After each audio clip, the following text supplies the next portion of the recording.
Many people ask me, how did the world's largest jet engine company end up in Cincinnati, Ohio? And actually, this is a fantastic 70-plus year history. Our origins are actually a company called Wright Aeronautical. Wright Aeronautical in 1940 was among the world's largest producer of piston engines. And with the unrest growing around the world at the very onset of World War II, there was a concern in the United States are we industrializing our country to prepare for a potential conflict? That led Wright Aeronautical to commit to the United States that it would produce at least 2,000 piston engines a month to support the Allied war effort. Now remember, this is 1940. The United States had not entered the war yet. An area was going to be selected between the Rocky Mountains and the Appalachian Mountains to produce these engines at a very large site. And Cincinnati, Ohio was selected. It was based on the fact that there was a tremendous machine tool industry in Cincinnati already at that time. We were among the largest producers of machine tools. So the labor pool in Cincinnati was extremely attractive. It was also just a 1-hour drive from the young Wright Field in Dayton, Ohio, where the U.S. Army Air Corps was located.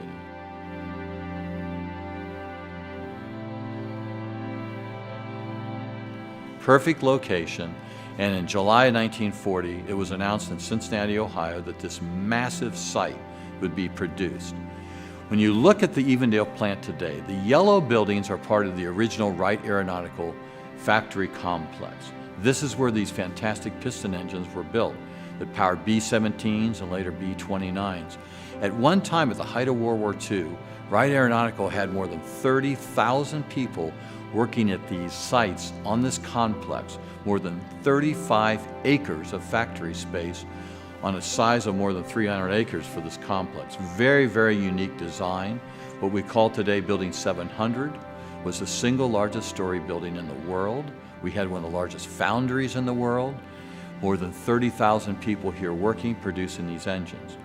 By 1945, as the war comes to an end, the factory has about 25,000 people working here. And when the final surrender was signed by the Japanese, 25,000 people were taken off the payroll within a couple of weeks.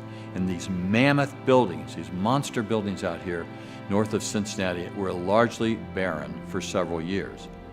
That would change in 1948 when GE's fledgling new engine business, established in Lynn, Massachusetts, was then looking for additional manufacturing space, because the very first jet engines that GE built in those days, in the early 1940s, we had ended up turning the Darlings over to some automotive manufacturer to actually do the production of the engines. And GE said by 1948, we can't let this happen anymore.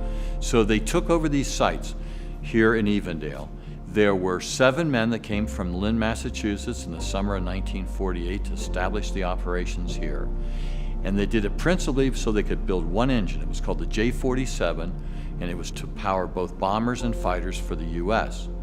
Then in 1950, the Korean War breaks out, and everything changes at this facility.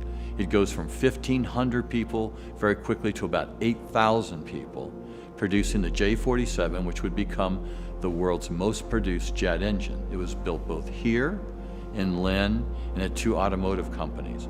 And this is really what establishes GE permanently in Cincinnati at these sites. And from there we would grow as both a military business and a commercial business. What is really exciting about the facility today is there are very few fully functional World War II buildings left in America. Not only do we have a fully functioning complex here with these World War II era buildings, but some of the most advanced technologies in the world are being developed and produced in them. For example, in Building 700, today GE has arguably the most advanced ceramic matrix composite laboratory in the world. That is actually in the same building that was built to produce piston engines for World War II. So from a ribbon cutting by Orville Wright at these buildings in 1941 to today, you have a spectacular history at this Evendale site that will be continued on for many, many decades.